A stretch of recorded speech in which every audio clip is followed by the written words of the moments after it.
Friends from the media, good morning.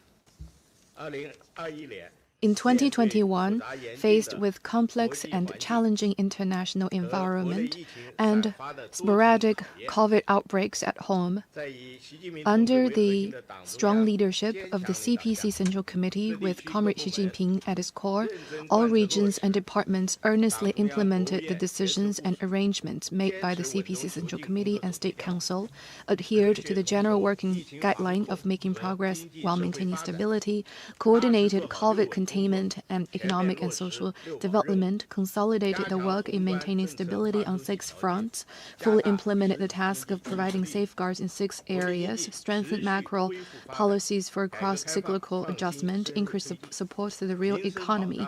The national economic recovery and development were sustained, reform and opening up and innovation were further advanced. People's livelihood was strongly safeguarded, new strides were made in building a new development paradigm, and new achievements were secured in high-quality development, making a good start for the 14th five-year plan. According to our estimates, the GDP was 114 trillion yuan in 2021, an increase of 8.1% over the previous year at constant prices.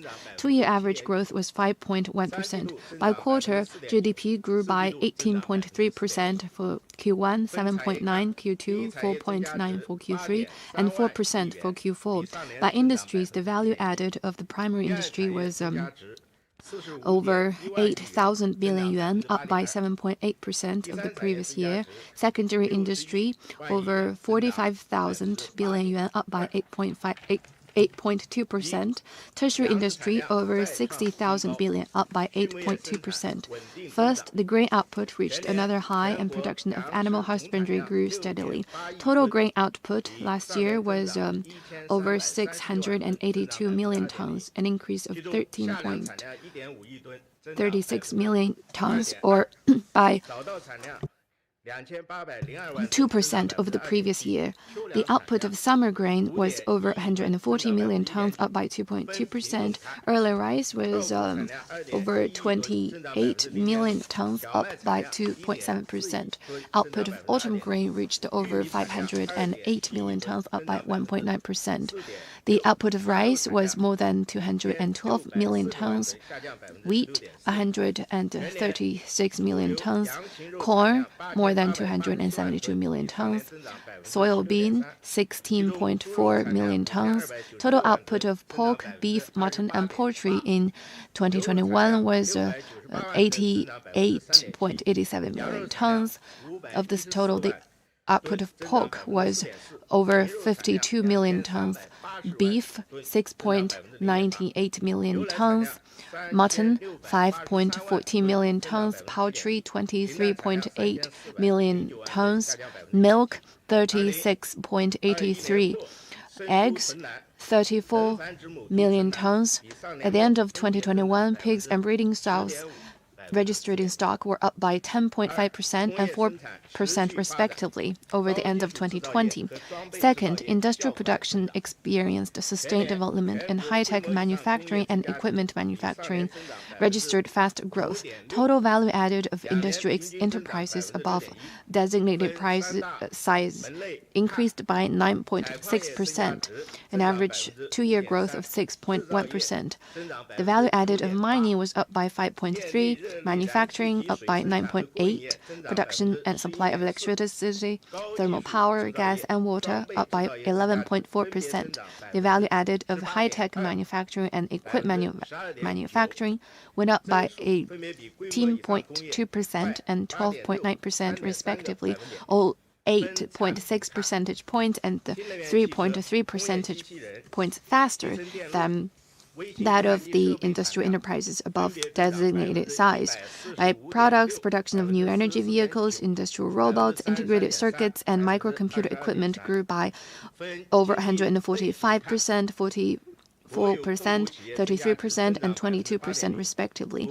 In terms of ownership, the value added of the state-holding enterprises grew by 8%, shareholding enterprises up by 9.8%, enterprises funded by foreign investors and investors from Hong Kong, Macau, and Taiwan up by 8.9%, and private enterprises up by 10.2%. In December, the total value added of the industry enterprises above designated size grew by 4.3%, with an increase of 0.42% month-on-month. Manufacturing Purchase Managers Index, or PMI, was 50.3%, 0.2 percentage points higher than that of the previous month. In 2021, the national industrial capacity utilization rate reached 77.5%, 3 percentage points higher than that of the previous year. In the first 11 months, the total profits made by large industrial enterprises were over 7,975 billion yuan, up by 38% year-on-year. The profit rate of the business revenue of large industrial enterprises was 6.98%, up by 0.9 percentage points year-on-year. Third, service sector witnessed sustained recovery, with modern service industries demonstrating sound momentum of growth. The tertiary industry experienced fast growth. The value added of the information transmission, software and information technology services, accommodation and catering services, and transportation, storage and postal services grew by 17.2%, 14.5%, 12.1% over the previous year, respectively. In 2021, the index of services production grew by 13.1% over the previous year, two-year average 6%. In December, the index of services production grew by 3% year-on-year. In the first 11 months, business revenue of service enterprises above designated size grew by 20.7% year-on-year, two-year average 10.8%. In December, the business activity index for services was 52%. Specifically, business activity index for sectors like telecommunication, broadcast, television, and satellite transmission services, monetary and financial services, and capital market services stayed within the high expansion range of 60% and above. Fourth, market sales expanded, with sales of basic living goods and upgraded consumer goods growing fast. Last year, the total retail sales of consumer goods reached more than 44,082 billion yuan, up by 12.5% over the previous year. Two-year average 3.9%. By different areas, the retail sales in urban areas reached more than 38,155 billion yuan. The retail sales in rural areas stood at over 5,926 billion yuan, up by 12.1%. By consumption patterns, retail sales of goods were over 39,392 billion, up by 11.8%. Income of catering was over 44,600 billion yuan, up by 18.6%. Basic living consumption sustained good momentum, with the retail sales of beverages and grain, oil, and food by enterprises above the designated size growing by 20.4% and 10.8% over the previous year. Demand for upgraded consumer goods continued to unleash, with retail sales of gold, silver, and jewelry, and that of cultural and office supplies by enterprises above designated size growing by 29.8% and 18.8% respectively. In December, consumer goods retail sales grew by 1.7% year-on-year, or down by 0.18% month-on-month. Fifth, investment in fixed assets continued to increase, and investment in manufacturing and high-tech industries maintained a good momentum. Last year, the investment in fixed assets reached over 54,000 billion yuan. Up by 4.9%, and two-year average was 3.9%. Investment in infrastructure went up by 0.4%, manufacturing by 13.5%, real estate development up by 4.4%. Floor space of commercial buildings sold reached over 1,794 million square meters, up by 1.9%. Total sales of commercial buildings were over 18,193 billion, up by 4.9%. Investment in the primary industry went up by 9.1%, secondary industry 11.3%, tertiary industry up by 2.1%. Private investment was over 30,000 billion yuan, up by 7%, accounting for 56.5% of the total investment. Investment in high-tech industries grew by 17.1%, 12.2 percentage points faster than the total investment, of which the investment in high-tech manufacturing and high-tech services grew by 22.2% and 7.9%. In terms of high-tech manufacturing, investment in electronics and communication equipment manufacturing and in manufacturing of computers and office devices grew by 25.8% and 21.1% respectively. Investment in e-commerce services and services for transformation of scientific and technological achievements grew by 60.3% and 16%. Investment in social sector went up by 10% over the previous year. Investment in health sector and education went up by 24.5% and 11.7% respectively. In December, investment in fixed assets grew by 0.22% month-on-month. 6. Import and export of goods with fast growth and trade structure continued to improve.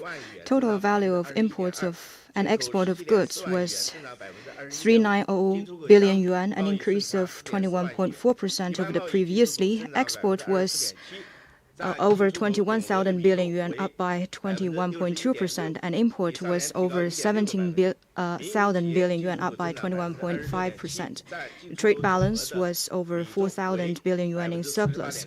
General trade grew by 24.7%, an increase of 1.6 percentage points over the previous year. The imports and export by private enterprises grew by 26.7%. In December, total value of import and export of goods was over 3,000 million yuan, up by 16.7% year-on-year. And the trade balance was over 600 billion yuan in surplus. 7. CPI grew moderately, and growth of producer price for industrial products slowed down from a high level. In 2021, CPI went up by 0.9%. Specifically, the price went up by 1% in urban areas and 0.7% in rural areas. Grouped by categories, price for food, tobacco, and alcohol went down by 0.3%, clothing up by 0.3%, housing up by 0.8%, articles and services for daily use up by 0.4%, transportation and communication up by 4.1%, education, culture, and recreation up by 1.9%, medical services up by 0.4%, and other articles and services down by 1.3%. The price of grain went up by 1.1%, fresh vegetable up by 5.6%, pork down by 30.3%. Core CPI went up by 0.8%. In December, consumer price went up by 1.5%, and the growth was 0.8 percentage points over the previous months, or down by 0.3% month-on-month. The producer price for industrial products went up by 8.1% of the previous year, and in December it went up by 10.3% year-on-year, and the growth was 2.6 percentage points lower than the previous year and down by 1.2% month-on-month. The purchasing price for industrial products went up by 11%, and in December it went up by 14.2% year-on-year, or down by 1.3% month-on-month. 8. Employment was generally stable, and urban surveyed unemployment rates declined. 12.69 million new jobs were created. The urban surveyed unemployment rate averaged 5.1%, 0.5 percentage points lower than the average of the previous year. In December, the urban surveyed unemployment rate was 5.1%, 0.1 percentage points lower than the same period of the previous year. The rate of population with local household registration was 5.1%, and that of population with non-local household registration was 4.9%. Surveyed unemployment rate of population aged from 16 to 24 was 14.3%, and that of population aged from 25 to 59 was 4.4%. The employees of enterprises worked 47.8 hours per week on average. The number of rural migrant workers reached 292.51 million. Specifically, local migrant workers was up by 4.1%, and outside migrant workers was up by 1.3%. The average monthly income of migrant workers was 4,432 yuan, up by 8.8% over the previous year. 9. Resident income grew generally at the same pace with economic growth, and rural-urban per capita income ratio narrowed. Nationwide per capita disposable income of residents was 35,128 yuan, a nominal increase of 9.1%, and average two-year growth of 2.9%. Real growth was 8.1%, an average two-year growth of 5.1%, which was generally in tandem with economic growth. In terms of permanent residence, per capita disposable income of urban households was 47,412 yuan, a nominal growth of 8.2%, and a real growth of 7.1%. That of rural households was 18,931 yuan, a nominal growth of 10.5%, a real growth of 9.7%. The income of urban households was 2.5 times that of the rural households, and income median was 29,975 yuan, a nominal increase of 8.8%. Taking the income by quintile, that of low-income group reached 8,333 yuan, lower middle-income group 18,446 yuan, middle-income group 29,053 yuan, upper middle-income group 44,949 yuan, and high-income group 85,836 yuan. In 2021, nationwide per capita consumption expenditure was 24,100 yuan, a nominal increase of 13.6%, an average two-year nominal growth of 5.7%, a real growth of 12.6%, or an average two-year growth of 4%. Tenth, total population increased and urbanization rate continued to grow. By the end of 2021, the national population was 1,413 million, an increase of 0.48 million over the previous year. The number of births was over 10 million, with a birth rate of 7.52 per mil. The number of deaths was 10.14 million, with a death rate of 7.18 per mil. The natural growth was 0.34 per mil. In terms of gender, male population was 723 million, female 689 million. Sex ratio was 104.88.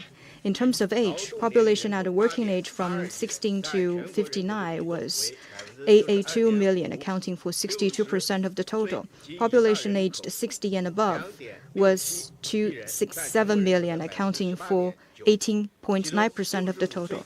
Population aged 65 and above was over 200 million, accounting for 14.2% of the total. In terms of areas, permanent residence in urban areas was 914 million, an increase of 12.05 million over the end of the previous year, and that in rural areas was 498 million, a decrease of 11.57 million. The share of urban population in the total population was 64.72%. The population who live in areas other than their household registration reached 504 million. Specifically, the migrating population stood at 384 million, or 8.85 million more than the previous year. Generally speaking, in 2021, China maintained the continuous and steady economic recovery and played a leading role in economic growth and COVID response globally, with major indicators reaching the expected targets. However, we must be aware that the external environment is more complicated and uncertain, and the domestic economies under the triple pressure of demand contraction, supply shock, and weakening expectation.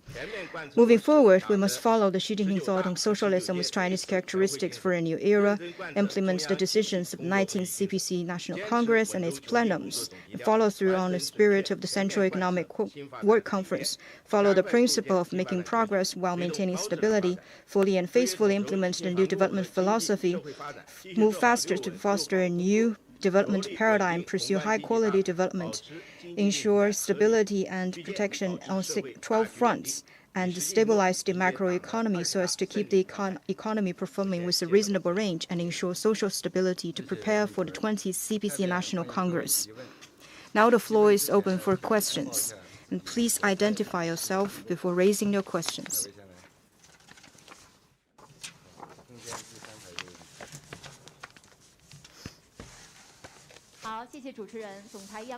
With CCTV, 2021 marks the beginning of the 14th five-year plan.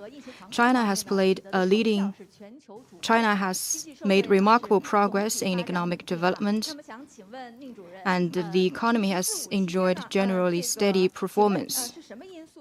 What has contributed to this, and what's your view on China's economic performance in 2021? Thank you. It's a good question. The year 2021 is a milestone in the history of the party and country. It is of special significance in China's modernization drive.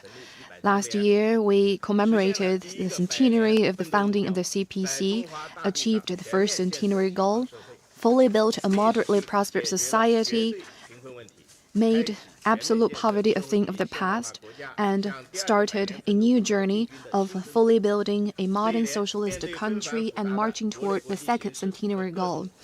Facing the complex international and domestic environments and various risks and challenges, the CPC Central Committee, with Comrade Xi Jinping at its core, developed a keen understanding of the overall dynamics and made response with composure. With the concerted efforts of the entire nation, China's economic development and COVID containment has been one of the best in the world. Economy was performing within a reasonable range, and the tasks and goals set for the whole year have been fully accomplished. We kicked off a good start for the 14th five-year plan. First, China's growth has been leading the world. Its economic strength has been significantly enhanced. In 2021, China's GDP grew by 8.1%. The growth rate was one of the highest among major economies in the world.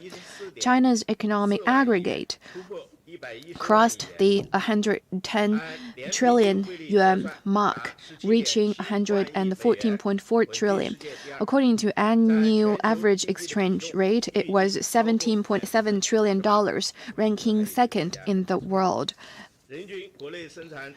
Accounting for, we expect, over 18% of the global economy. The GDP per capita was over 80,000 yuan. That is $12,000.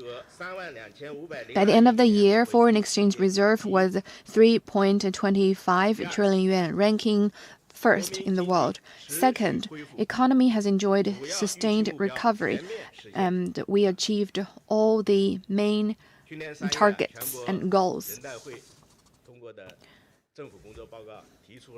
The government work report last year set out the main targets for economic and social development, and that goal has been achieved. Last year, as I said, GDP grew by 8.1%. That was higher than the above 6% target. For the 4 quarters, GDP grew by 18.3%, 7.9%, 4.9%, and 4% respectively. 2-year average was 4.9%, 5.5%, 4.9%, and 5.2% respectively. So for Q4, the 2-year average growth rate was higher than the previous quarter.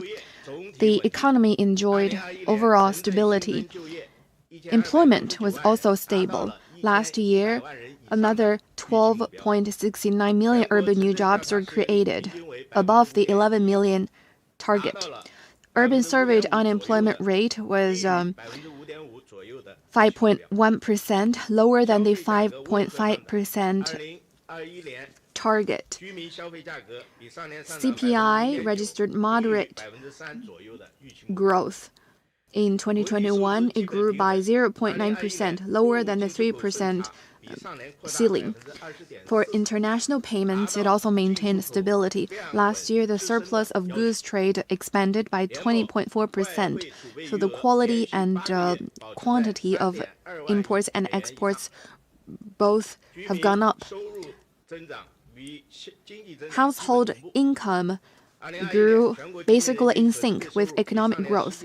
Last year, the per capita disposable income was 8.1%, two-year average 5.1%. That is basically in tandem with economic growth. Energy intensity declined. According to initial calculation, last year energy intensity dropped by 2.7% against the previous year. That was close to the 3% decline target. Grain output registered a new high. Last year, grain output stood at over 680 billion kilometers, and that was higher than the goal of 650 billion kilograms.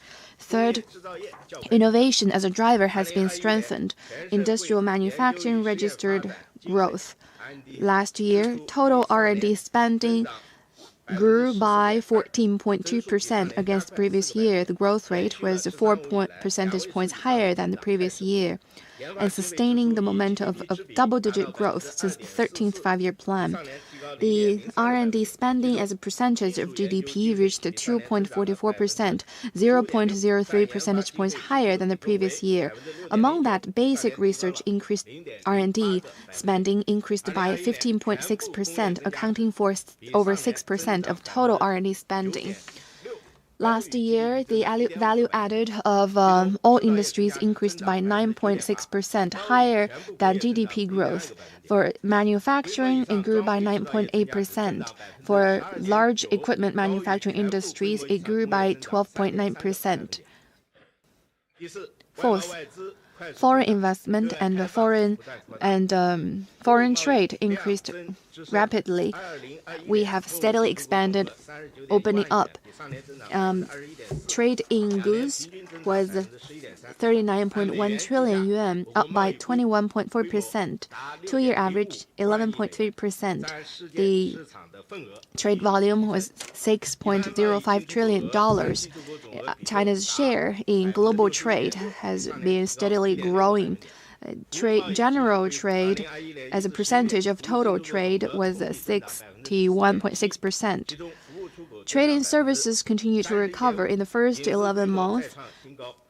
Trade in services increased by 14.7%. The foreign investment in China continued to increase. Fifth, economic institutional reform continued to deepen, and the development dynamism was further unleashed. Market entities have kept growing. By the end of 2021, we have over 150 million market entities, including 40 million companies and over 100 million self-employed households. In 2021, state-owned companies, shareholding companies, private companies, and the companies invested by foreign investors and those from Hong Kong, Macau, and Taiwan increased by 8%, 9.8%, 10.2%, and 8.9% respectively. In other words, they all registered rapid growth. New business forms and models have been increasing rapidly. The high-tech manufacturing industries has a value added of over 18.2%. The physical goods online total resales increased by 12%. Sixth, we have strongly protected people's livelihood, and people have a greater sense of benefit. In 2021, wage income, business income, and property income of households increased by 9.6%, 11%, and 10.2% respectively. The urban-rural income gap was also declining. Last year, the disposable income gap was the ratio was 2.5%. That is 0.606 lower than the previous year. Basic consumer goods have enjoyed stable production and sales. Food and oil, beverages, and daily consumer products registered double-digit growth. Input in people's livelihood continued to grow. The input in education, health increased by 11.7% and 24.5% respectively.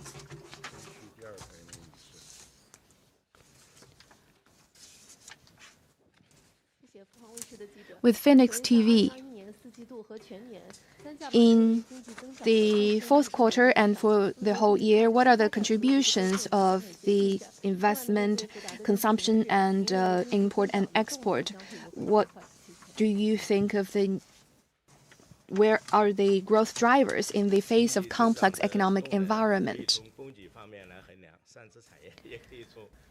We can tell that the growth drivers from the three drivers, namely capital formation, investment, consumption, and import and export. In 2021, we set out to build a new development paradigm, and facing multiple challenges, including severe international environment and sporadic cases at home, we have steadily deepened reform and boosted domestic and international circulation, and further strengthened the resilience of development. First, the three major drivers have all made important contributions. Last year, final consumption, capital formation, net export of goods and services contributed to 5.3, 1.1, and 1.7% to growth. The contribution rate was 65.4%, 13.7%, and 20.9% respectively. For Q4, final consumption, capital formation, and net export of goods and services contributed to 3.4%.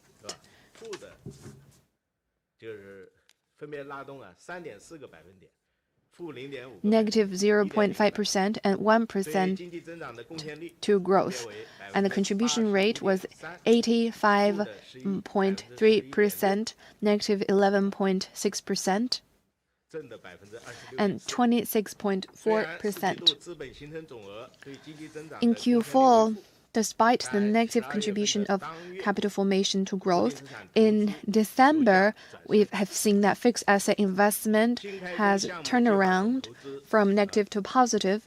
The total investment of newly launched projects increased by 3.3%. They have rebounded and been on an upward trajectory. Second, the role of domestic circulation has been enhanced. We have strengthened the role of domestic demand, and the domestic circulation has played a notably stronger role in driving development. In last year, the total retail sales was over 40 trillion yuan, up by 12.5% against the previous year. It was the first time for total retail sales to cross the 40 trillion mark. Fixed asset investment was over 50 trillion, and domestic demand contributed to 79.1%. That is 4.4% higher than the previous year. Third, domestic and international circulations have been reinforcing each other. China's strength as a mega-sized market has been strengthening and playing out. The external demand has also boosted export. In 2021, China's import and export both record historic high, increasing by over 20% on both fronts. So both domestic and external demand have played a very important and mutually reinforcing role. Fourth, in the circulation area, there is also great improvement.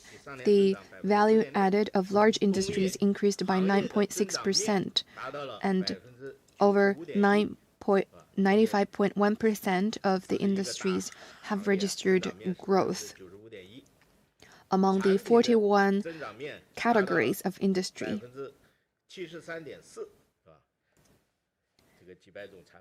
Among the several hundred categories of products, 73.4% registered growth.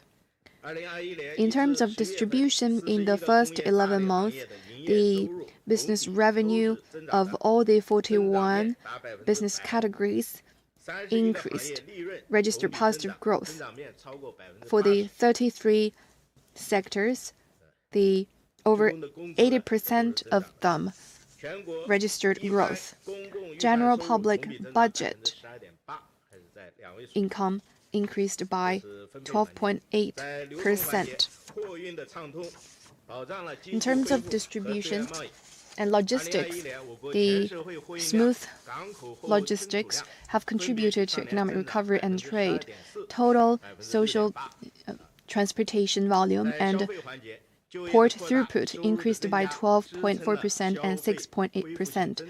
In terms of consumption, expansion of jobs and increase in income have bolstered the recovery of consumption.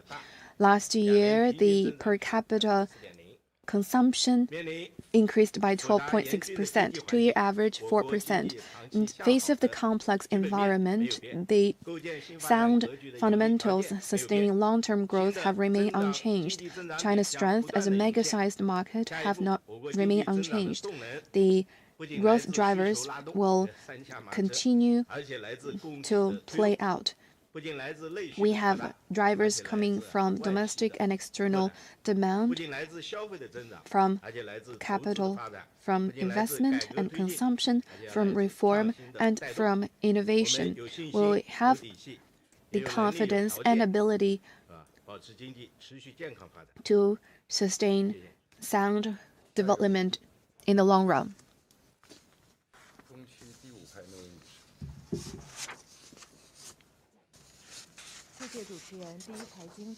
Thank you from First Economic Daily.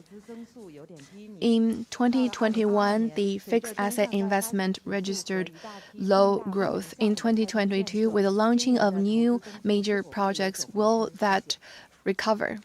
Thank you. Fixed asset investment is one of the important drivers among the three growth drivers. I have laid out the figures for the whole year and for Q4. Now let me give you an overview of investment. On the whole, investment has maintained the momentum of recovery. For the past year, the overall size of investment has increased. The structure has become better. That has contributed to improving supply quality and shoring up weak links. Investment volume has grown. Last year, it was over 50 trillion yuan. That is up by 4.9% of the previous year. Two-year average was 3.9%. For Q4, the two-year average was 0.1 percentage points higher than Q3. Investment in manufacturing last year increased by 13.5%, two-year average 4.8%.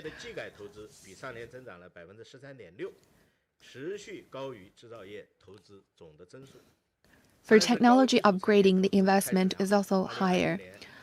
Last year, high-tech investment increased by 17.1% and 13.8% for a two-year average. Private investment has also grown rapidly.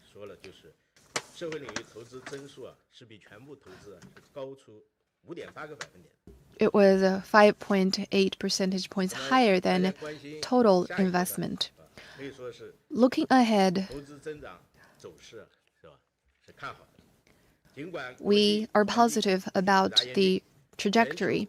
Despite a complex environment and continuing pandemic, we can see that there are conditions and potential and drivers for China to increase investment. First, there is huge potential for investment. China remains the largest developing country in the world. Its per capita GDP is less than 1/5 and 1/3 of that of the US and Japan, respectively. The capital formation was only about 20 to 30% of developed countries. It takes sustained efforts to expand investment to pursue high-quality development. Second, the unbalanced and inadequate development remains an acute problem in China. In infrastructure, there are still many weak links. The input for general infrastructure or public facilities for farmers is only 1/5 of their urban counterparts. And also, as innovation deepens and input in R&D increases, there is huge room and momentum for growth. This year, more policy steps will be rolled out to spur investment in manufacturing and greater investment in R&D. Last year, high-tech investment increased by 17.1%. China has a lot of savings, and there are conditions in place to expand effective investment. Fourth, we are developing policies to build infrastructure, and the local governments are also on the move. In the central budget, the investment is also being channeled to where it is needed at a faster pace. A lot of major projects, high-tech, new urbanization, new infrastructure, and major transportation and irrigation facilities are also in the pipeline. We will also have stronger fiscal and monetary policies to boost fixed asset investment. Last year, the newly launched projects registered 280,000. We have seen that also an upward trajectory. A large number of major projects have been launched since the middle of last year. So we're confident about the future prospects. Thank you.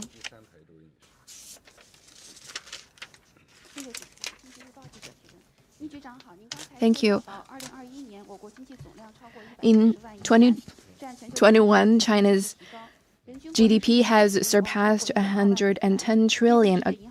Its per capita GDP is expected to surpass $12,000. That is close to the threshold of high-income countries, according to the World Bank. How do you see these changes? What do they mean? Yes, indeed, China's GDP has surpassed 110 trillion yuan. That is a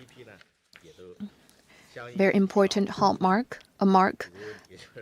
And per capita GDP is also expected to exceed $12,000. So last year, the economic aggregate and per capita volume has enjoyed sustained growth. That means China's comprehensive national strength, productivity, and people's livelihood further enhanced. It also means that we have a more solid basis, better conditions, and stronger drivers for development. And it also means we have contributed more to global development. First, it means that China has a stronger comprehensive national strength. Last year, as was said previously, GDP exceeded 110 trillion yuan.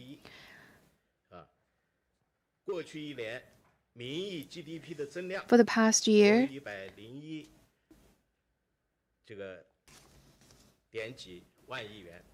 the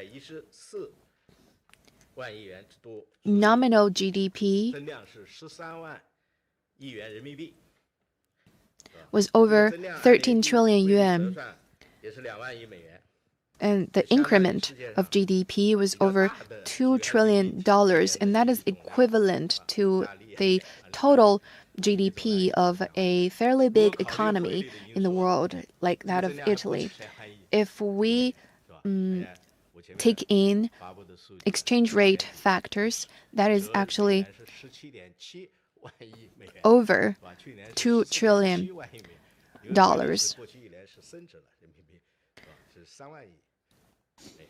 So the increment was equivalent to about $3 trillion, but we still go with the RMB accounting method. So the increment, the margin of growth is pretty big. Also, the value added of industries and manufacturing was 37.3 trillion yuan and 31.4 trillion yuan, ranking both first in the world for many years. Trading goods and foreign exchange reserve also rank top among the world. Trade in services, overseas investment, and domestic consumption rank second in the world. China's per capita GDP was over 80,000 yuan. According to average exchange rate, it is about $12,551. That is lower than the threshold for high-income countries, but it is above the world average in terms of GDP per capita. We estimate that the average per capita GDP in the world will be about $12.1 thousand, and for China's is about 12.5. So it's above the world average. The second, it also means productivity has been growing. The output of major industrial and agricultural products rank one of the top among the world. Last year, total grain output was over 650 billion kilometers. China ranked the top in the world in terms of grain output, unginned cotton, meat, tea, fruits.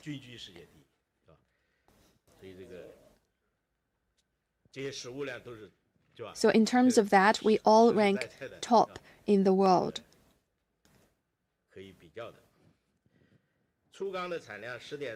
Crude output was over 1 billion tons, which is an important indicator of industry.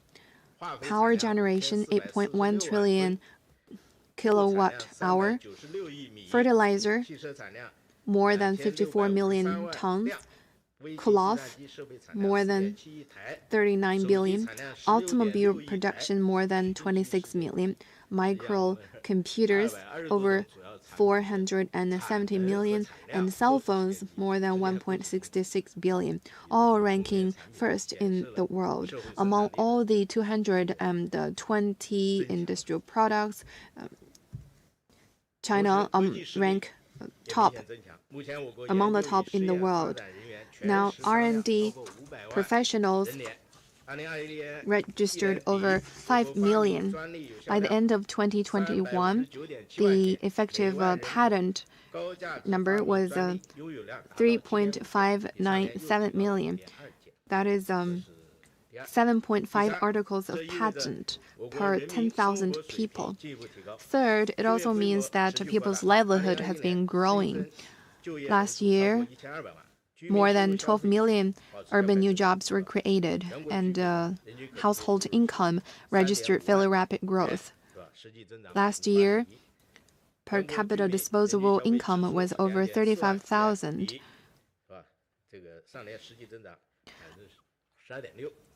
And consumption spending was over 24,000. That is 12.6% higher than the previous year. Also, the Angels Index coefficient was lower than previously. Also, it means a greater international influence on the part of China. In 2020, the world economy registered a negative growth, while China had a positive growth.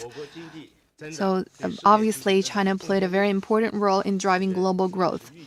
In 2021, we estimate that China's growth rate, contribution rate to global growth will be 25%, playing an important role in driving global recovery. Also, in terms of COVID response, China made huge contribution.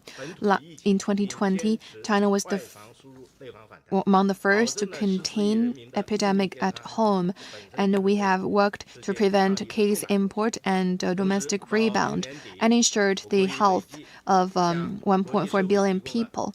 This in itself is a contribution to global response. By the end of last year, China provided 372 billion masks, over 4.2 billion protective suits, 8.4 testing kits, and provided over 2 billion COVID vaccines to more than 120 countries and international organizations, more than any country else. That being said, China remains a country in the upper middle income category. Its GDP per capita is lower than the threshold of high-income countries and is still well behind developed countries. China remains the largest developing country in the world. The basic national condition of China being at the primary stage of socialism for quite a long time remains unchanged. We also have prominent problems of unbalanced and inadequate development. Urban-rural gap remains big, and the innovation capacity needs to be enhanced.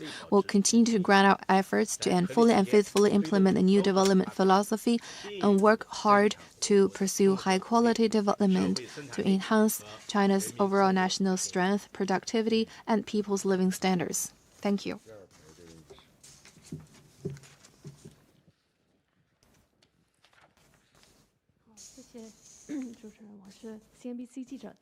Thank you. With CNBC, I've got two questions. First, unemployment. Do you have any statistics about the percentage of young people working in rural and urban areas? And for the figures in Q4, what are some? We've seen some different trends in terms of the growth by different industries. In Q4, it increased by 2.5%. For the whole year, it was 8.2%. And for tertiary industry, it grew by 4.6% in Q4 and grew by 8.2% throughout the whole year. What are some of the reasons behind this discrepancy? And we've seen some tightening of COVID response measures, and what are we to expect for 2022? Well, let me first answer your first question, employment, and you asked about employment in both urban and rural areas. I have shared with you the overall employment and surveyed unemployment rate, but you're more interested in employment in different sectors.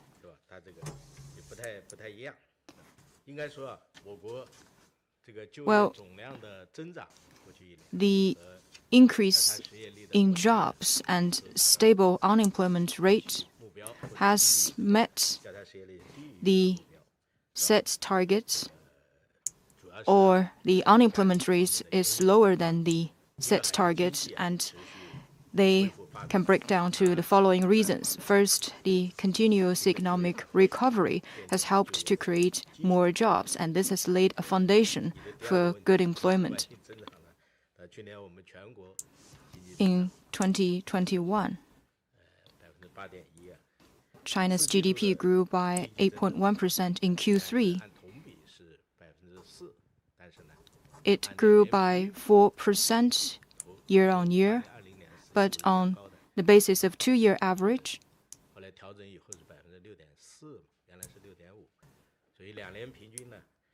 in terms of two-year average, it increased by 0.3 percentage points from 4.9 to 5.2%. So we need to look at both the year-on-year, month-on-month, and month-on-month terms, as well as two-year averages. This has laid a good foundation for employment. And second,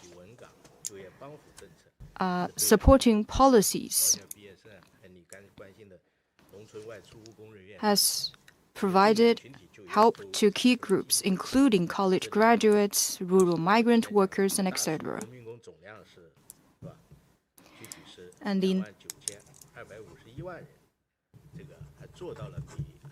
the number of rural migrant workers was 292.51 million,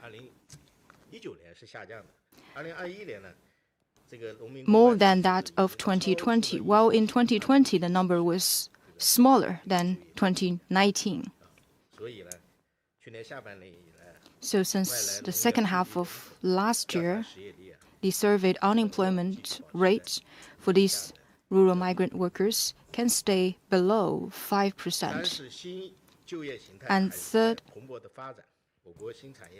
new business employment forms continue to develop at a fast pace. Flexible employment have created many jobs. People employed in these businesses, the number of people working in these businesses is about 200 million. For example, food delivery guys, the number of food delivery guys is about 4 million. And people working for live stream e-commerce is about 1.6 million. That's about 3 times that of the previous year. And fourth, some sectors has attracted more employees.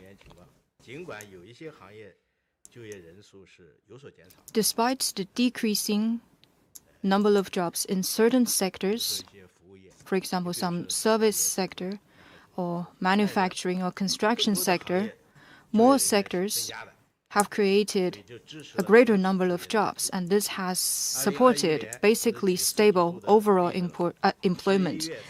Let me give you the number for Q4.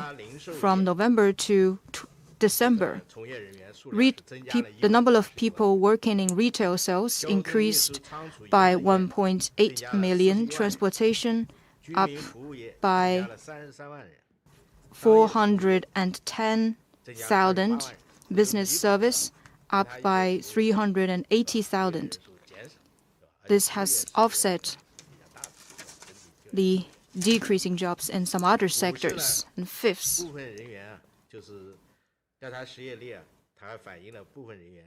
the surveyed unemployment rate has indicated that some people has exited the job market temporarily.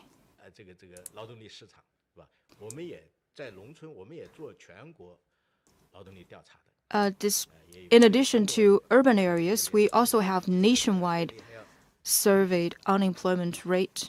In a rural area, the number is a bit lower than in urban areas. If the rural migrant workers go back to their villages, then they will not be included in the job market in urban areas because they will find jobs in their villages. And for some people, they have transferred to non-market working forces, such as training, healthcare, and etc. And some people who used to work in the agricultural and construction sector, due to the seasonal change, they will exit the job market temporarily. You're very interested in employment in different sectors and different regions. Well, as for your second question, secondary and tertiary industry in Q4, the numbers for industry and service sector with the supporting policies and the efforts of enterprises, their growth is faster than overall speed. You've listed the numbers of the service sector, but I want to note that the growth rate for secondary and tertiary industry for the whole year are both 8.2%. They are the same. In Q4, the tertiary industry grew. The growth of the tertiary industry is a little bit weaker than that of industry. Well, we need to look at different sectors. For example, services that require clusters, they may be heavily affected by the coronavirus, while services for logistics and transportation, the impact of COVID-19 on them is not that big, because we need to ensure normal production and business activities.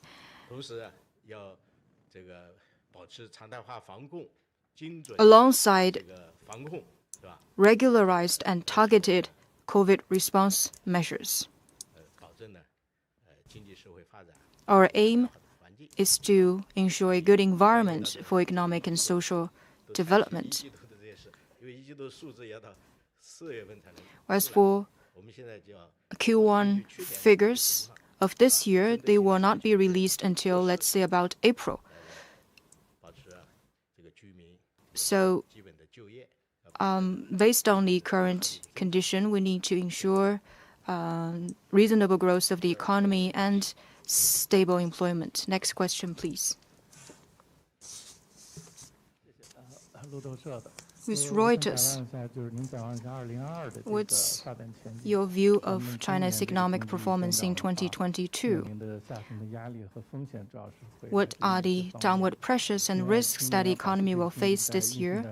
And to ensure economic performance within a proper range, will there be more efforts to stabilize growth, or the relaxing of regulation on property? You asked about the prospect for economic growth for this year. On the whole, this year the economy will gradually return to a normal state. And we have to admit that the external environment is becoming more challenging. For domestic development, we do have pressure. Despite these risks and challenges, on the whole, we believe that the momentum of sustained recovery and development remains unchanged, and the positive factors contributing to sustained development remains unchanged. For the whole year, the economic development is able to make progress while maintaining stability. China is a top achiever in terms of COVID containment, and we have a good results in coordinating COVID response and economic development, and that has contributed to development. Up to now, the confirmed cases and fatal cases are among the fewest, among the least in the world. We have over 1.2 billion people who are fully vaccinated. The vaccination rate is the highest among major economies, and that has been a prerequisite or basis for achieving development. And also China has a complete set of industries and system, and as well as supporting industries. It is able to adapt to the changing market demand and increase supply. Let me give you a few examples. Last year, there was a shortage of chips, so China's self-manufactured integrated circuits increased by over 30% to meet the demand.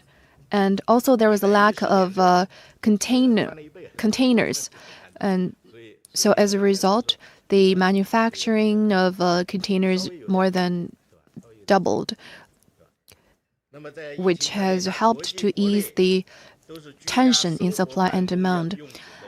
During the pandemic, there is a surge in the demand of home offices and stationery. Last year, the production of personal computers increased by over 20%, and smartphones output increased by over 9%, and that was achieved on a very large basis. So such a growth margin is pretty big. And when people are cooped up at home, the demand for home consuming meat has been increased significantly. I give you these examples to show that whenever there's a shortage, there will be stronger supply.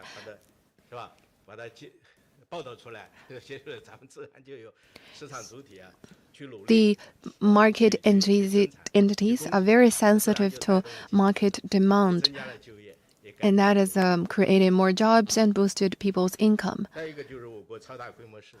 Also, China has huge market space. As a mega-sized market, we have 1.4 billion people and enormous market entities, and that serve as a underpinning for long-term growth. Total retail sales was a little less than 40 trillion in 2019, and in 2020 it declined because of the pandemic, and in 2021 it crossed the 40 trillion yuan mark. Investment is also huge, and domestic demand has been contributing more to growth, arriving at 79.1%. And final consumption also contributed to over 60% of growth. Also, we will have more dividends from reform and opening up.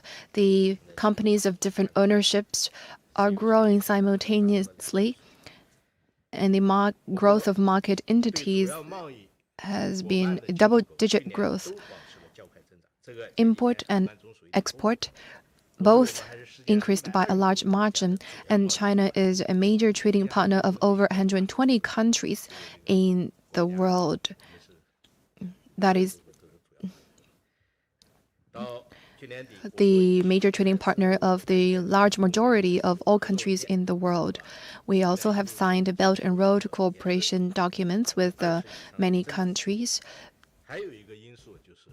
And also,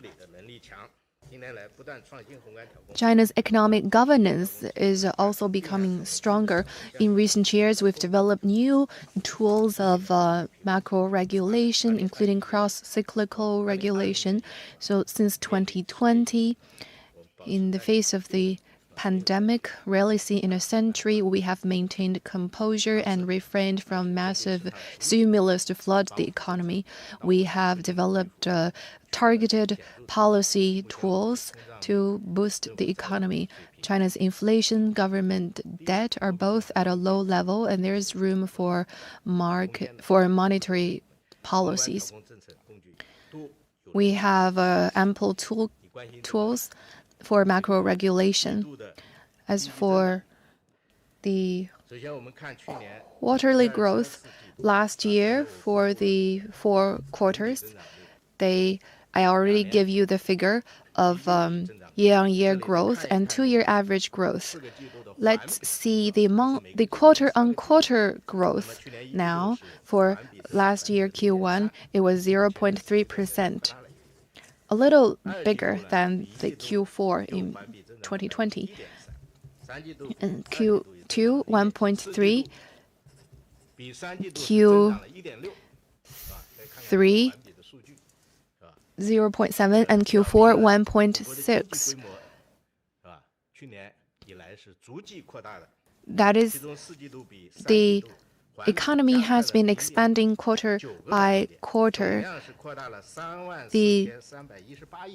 For Q4 compared with Q3, the percentage point was 0.9 percentage points and over 3.4 trillion yuan. So I hope I have answered all of your questions. As for the property market,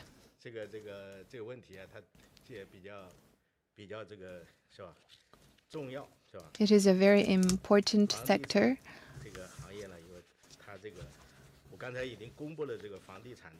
I already gave you some statistics of the property market.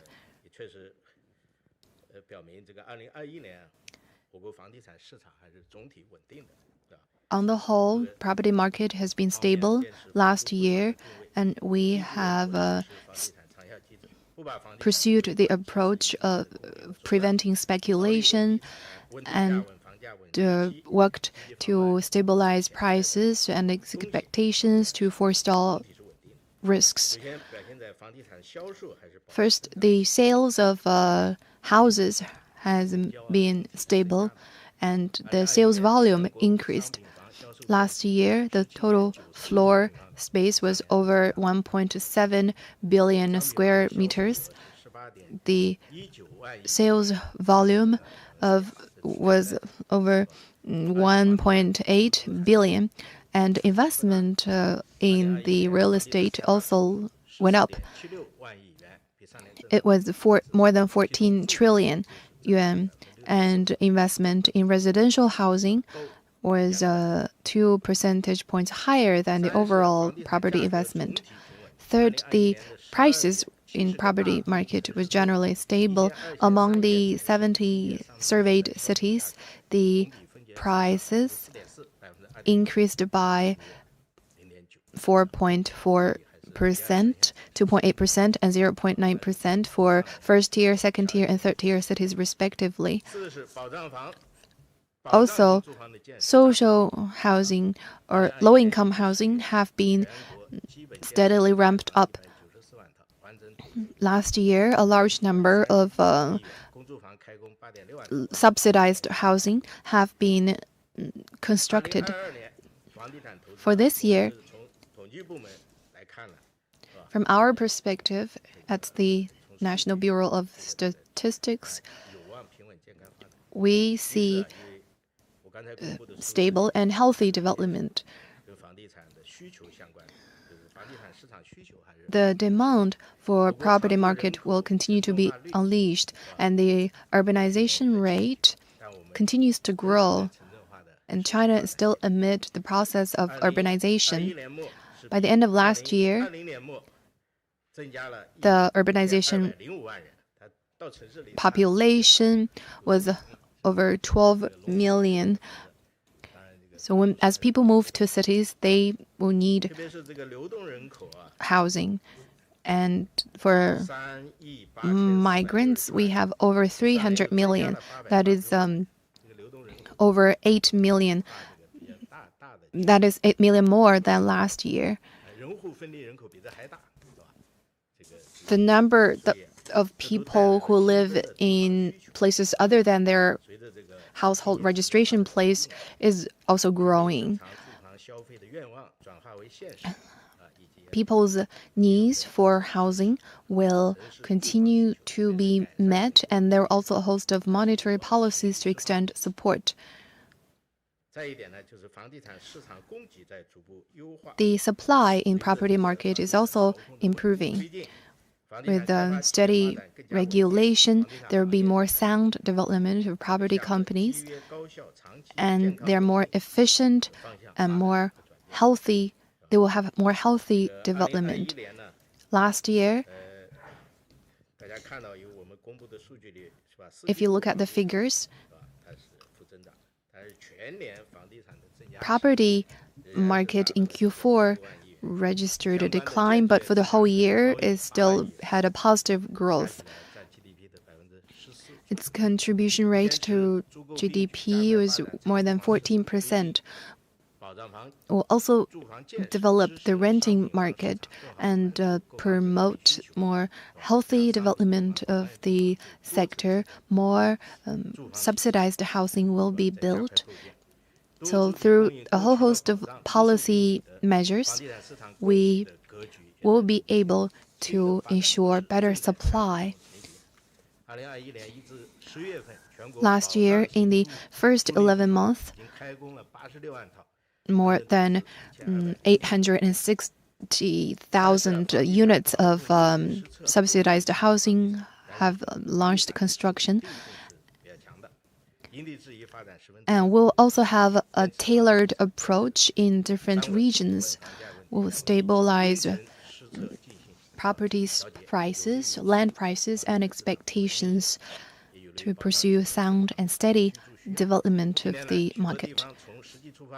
And some localities have given stronger support to the renovation of rundown areas. In the first 11 months of last year, more than 450,000 residential areas have begun to be renovated. And on the whole, the value added of property market increased by 5.2% against the previous year. For construction sector, it also went up. In December last year, the construction activity index was 56.3%. It was kept above 55% for 10 months running. With the long-term mechanism being gradually developed, we will be able to have overall stable development of the property market in 2022.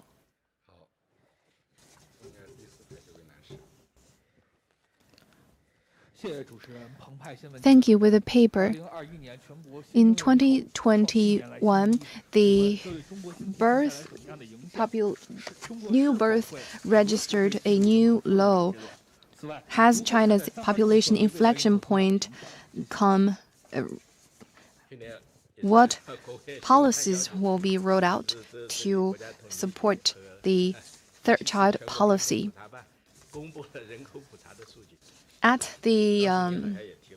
On this very occasion, the 7th census result was released, and I remember that on that occasion you also raised a question, and today's question is also a very good one.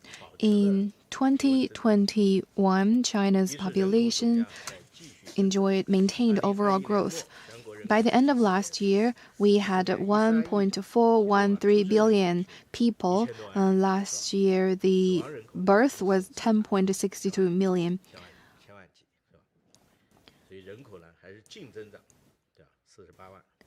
And net increase of population was over 480,000. And second, working age population is basically stable. By the end of last year, we have 882 million people in the working age, accounting for 62.5%. We have 260 million people above 60, accounting for 18.9%. Among them, over 200 million are above 65 years old, accounting for 14.2%. Third, urban population continues to grow. By the end of last year, we have 940 million urban residents. That is more than 12 million more than the end of 2020. The urbanization rate calculated by residency is 64.72%. That is 0.83 percentage points higher than the end of 2020. Fourth, the migrants have also increased. The people who live in place other than their household registration was 504 million by the end of last year, including migrants, that number 385. You talked about the declining birth. That is a result of multiple factors. Slowdown in population growth is a natural result of economic development, especially industrialization and urbanization. An aging population and fewer children is also a common problem facing developed countries and even some emerging markets. In 2021, the birth was 1.4 million less than previous year. The birth rate was also declining. The reasons are mostly, first, the women of childbearing age continued to decline. Last year, the 15 to 49-year-old women population declined by about 5 million. And second, the birth rate continued to decline. There is a change in people's mentality and postponement of marriage and childbearing age. The high cost of raising a child is also dampening people's will to give birth. And also, the COVID pandemic has, in a sense, postponed young people's marriage and childbearing arrangements. That is the result of multiple international research and survey. In Japan, the childbirth was 840,000 fewer than 2020. The same case is also seen in South Korea. And in China, we're only seeing a moderation of the growth rate, but on the whole, the number is still growing.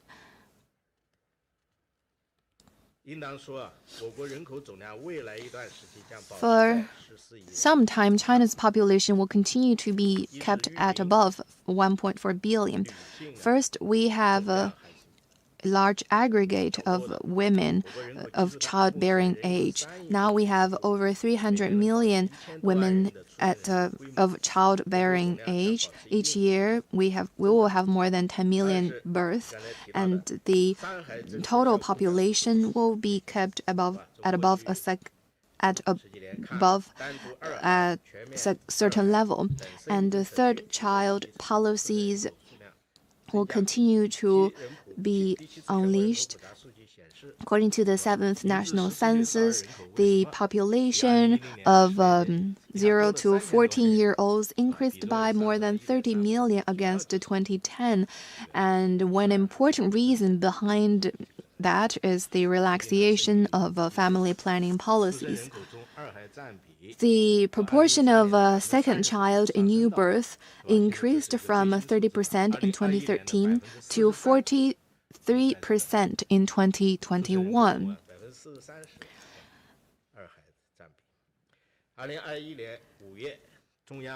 In May last year, the Political Bureau decided to roll out more measures to support a third child.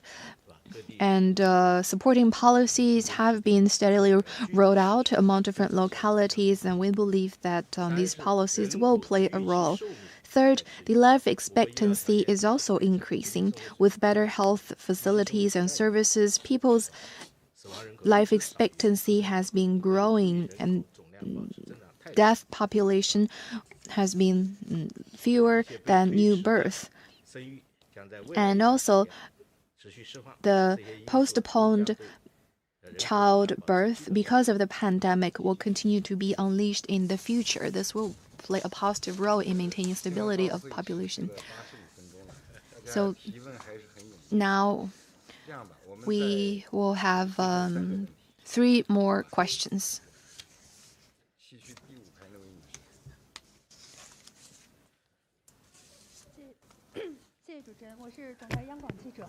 With CCTV, in 2021, China's grain output set a new record high. In 2020, will China's agricultural production be consolidated? What are the main reasons?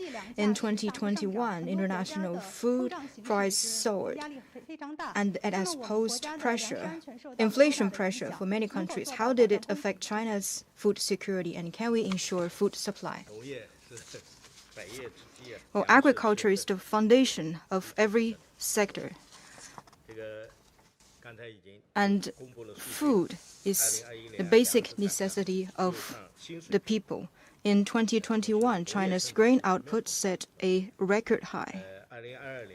In 2022, we're faced with many new circumstances. For example, the increasing food price globally.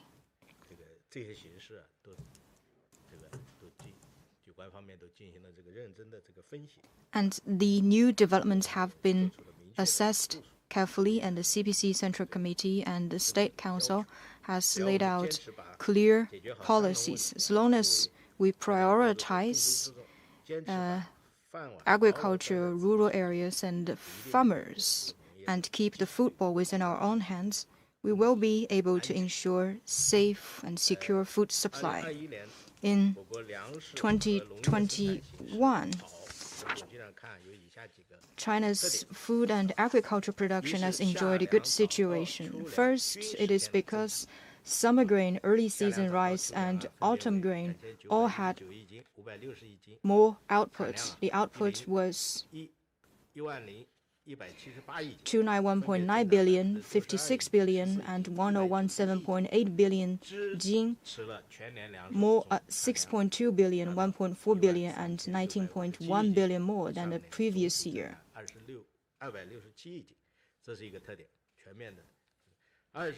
Second, the output of rice, wheat, maize, and potato all increased. Their output was 4 to 5.7 billion. Well, we're talking about different categories here. And their output was 4 to 5.7 billion, 273.9 billion, 5.4, 5.1 billion, 60.9 billion jin, 2 billion, 5.4 billion, 23.8 billion, and 1.1 billion jin more than the previous year. Third, importantly, the sown area and per unit yield increased. The sown area was 1.764 billion mu, an additional 12.95 million mu compared with the previous year, and per unit yield was 387 kilograms per mu, 4.8 kilograms more than the previous year, up by 1.2%. And fourth, agriculture, forestry, animal husbandry, fishery, and primary, secondary, tertiary industries in rural areas all developed. In 2021, the value added of agriculture, forestry, animal husbandry, and fishery was 8.7 trillion yuan.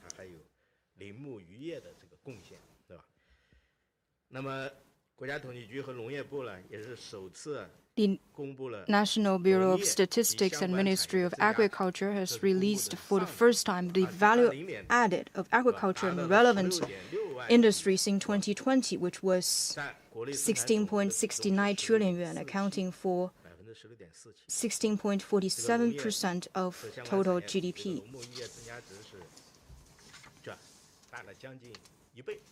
Which is about 1 time more than the value added of agriculture, forestry, animal husbandry, and fishery. Because this has taken into account relevant services sector. This year, China's food supply will be ensured. It is because, first, increasing output. We've had harvest for 18 years running. Between 2007 and 2009, grain output stayed above 1 trillion jing. 2010, 2011, 1.1 trillion. 2012, 2014, 1.2 trillion. And since 2015, it has been over 1.3 trillion jing for 7 years running. This has effectively ensured food supply. And second, a large stock. China has a sufficient food stock. The stock of wheat and rice accounted for over 70% of the total. The stock of wheat can meet the consumption demand for a year and a half, and the stock of business grew notably. That of wheat and rice grew by over 50% year on year. Third, growing sown area. We have implemented strict measures to protect farmland and ensure the red line of 1.8 billion mu of farmland is not crossed. We have curbed non-agricultural use and non-grain-related use of farmlands and increased sown area. In 2021, sown area increased by 0.7% compared with the previous year. In 2020, the recropping rate was 1.31.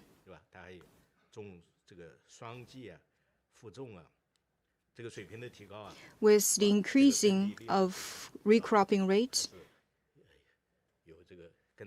there is a bigger space for the reuse of farmlands. And third, big potential of per unit yield.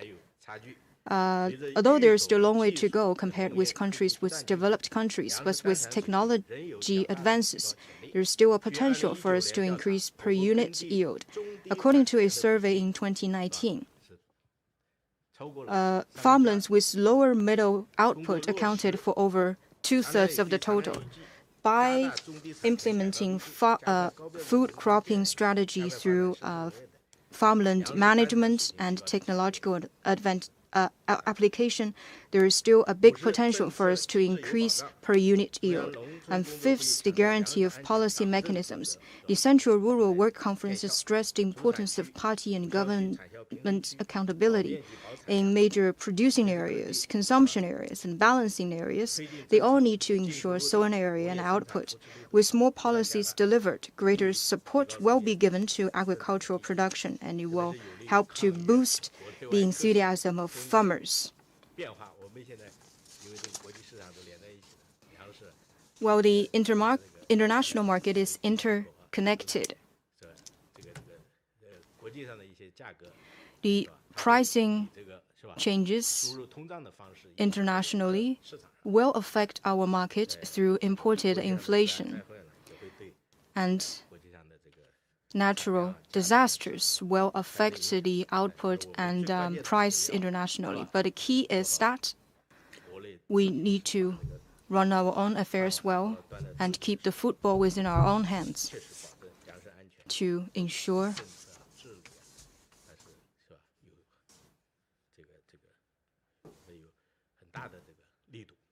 the policy and measures are delivered for food security.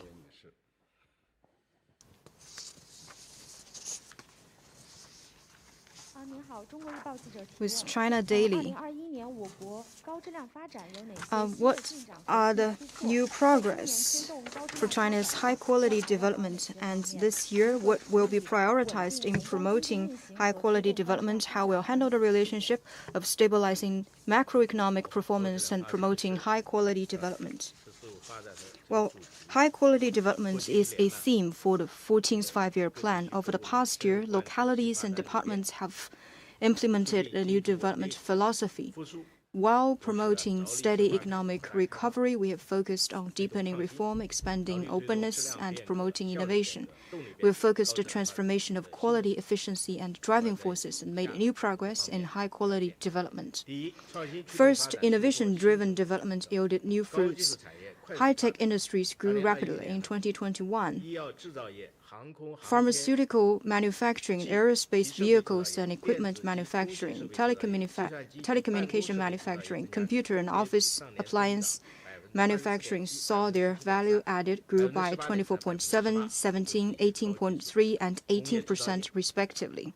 They are all high-tech industries. The value added of information transmission, software, and information technology service grew by 17.2%. China's strengths in science and technology continue to grow. Tianwen-1 successfully landed on Mars. Shenzhou 12 and 13 manned space exploration mission were carried out. And second, coordinated development made new progress. The industrial structure was improved. In 2021, there were two important figures. The value added of manufacturing accounted for 27.4% of GDP, 1.1 percentage point higher than 2020. The value added of the service industry accounted for 53.3% of GDP, contributing 54.9% to economic growth. Higher. That was 16.5 percentage point higher than the secondary industry. Demand structure steadily improved in 2021. Domestic demand contributed nearly 80% to economic growth, 4.4 percentage point higher than the previous year. Urbanization rate increased. At the end of 2021, urbanization rate was 0.83 percentage points higher. And third, green and low-carbon development made new achievements. Energy conservation and emission reduction was steadily advanced. Energy consumption per unit of GDP in 2021 was decreased by 2.7%, a big step forward compared with 2020.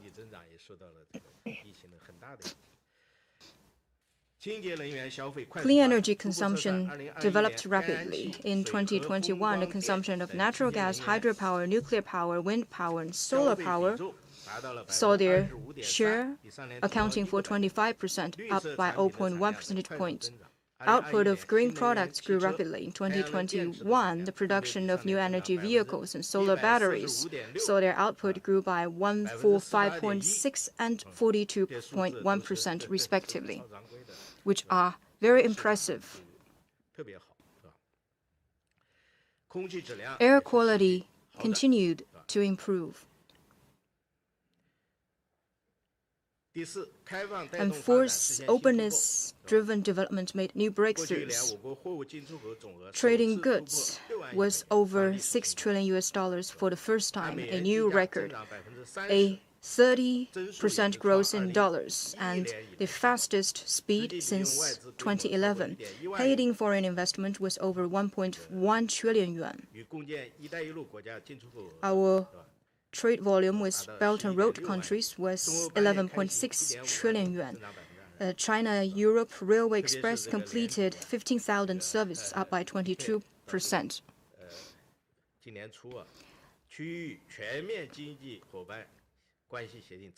RCEP entered into force officially, which means that the free trade area with the largest population, biggest economic and trade size, and greatest development potential has officially taken shape.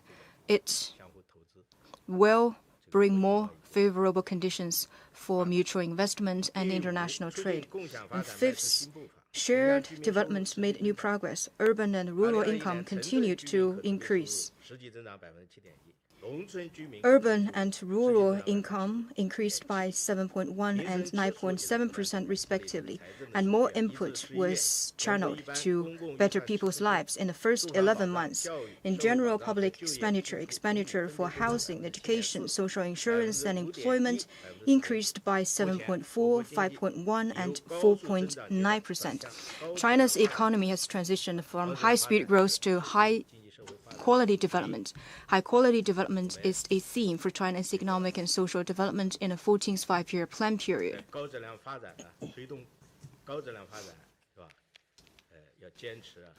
In promoting high-quality development, we need to keep to the principle of seeking progress while maintaining stability, prioritize development,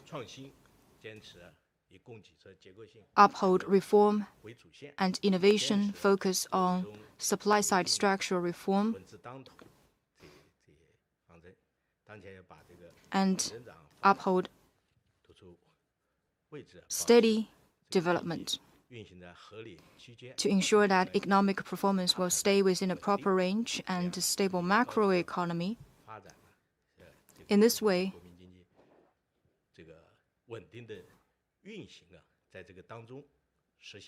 we can,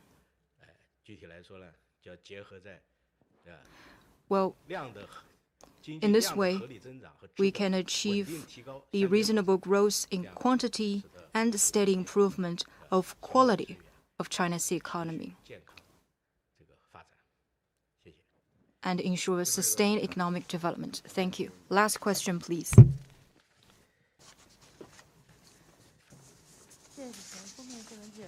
It's cover news. Increase of income is an important part to better people's lives. What are the features in 2021? What about the income disparities? What more problems remain and what more will be done? Well, thank you. In 2021, with China's economic recovery, employment has been basically stable and business performance has been improved.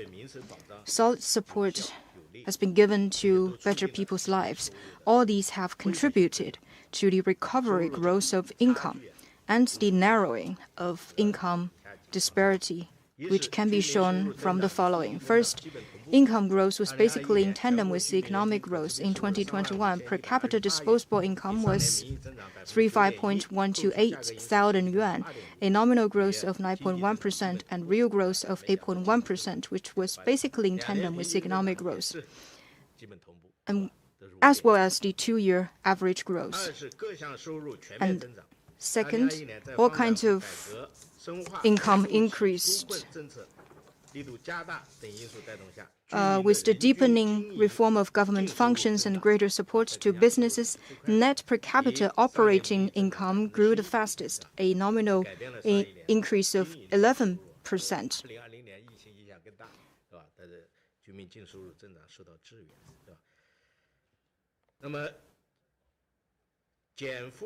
Policies to relieve burdens, stabilize employment, and create jobs continued, and targeted support was given to key groups. This has contributed to the nominal growth of 9.6% of per capita wage income. The monthly wage income for rural migrant workers was 8.8%. With the reform of capital markets, interest rate markets, and house leasing markets, net per capita property income grew by 10.8%.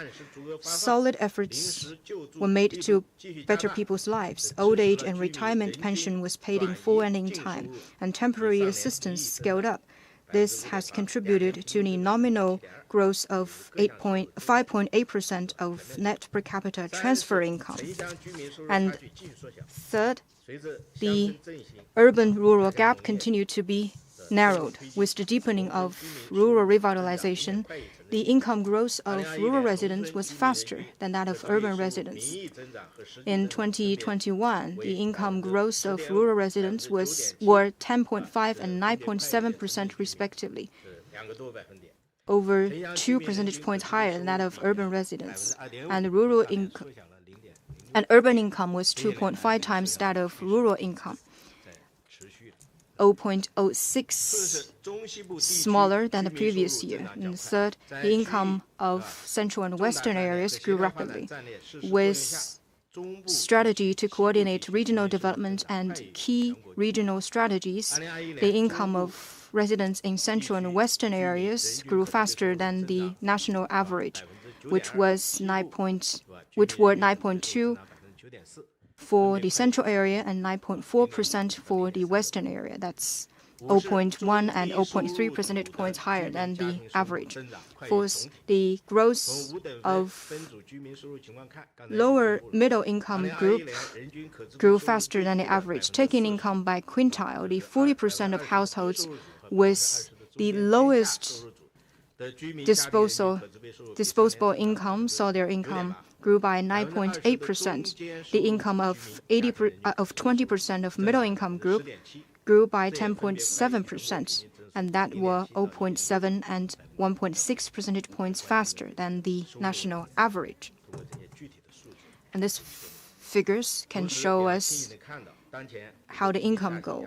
We also need to see that China is still faced with downward pressure, which has affected the increase of income, and the development income and distribution gap still exists between different regions. Moving forward, we need to prioritize development, follow a people-centered approach, prioritize employment, and adopt income-increasing policies. Set up the basic institutional arrangement for primary, secondary, and tertiary distribution, further narrow the income gap, and promote common prosperity with solid efforts. Thank you. Well, thank you all. This is the end of today's press conference.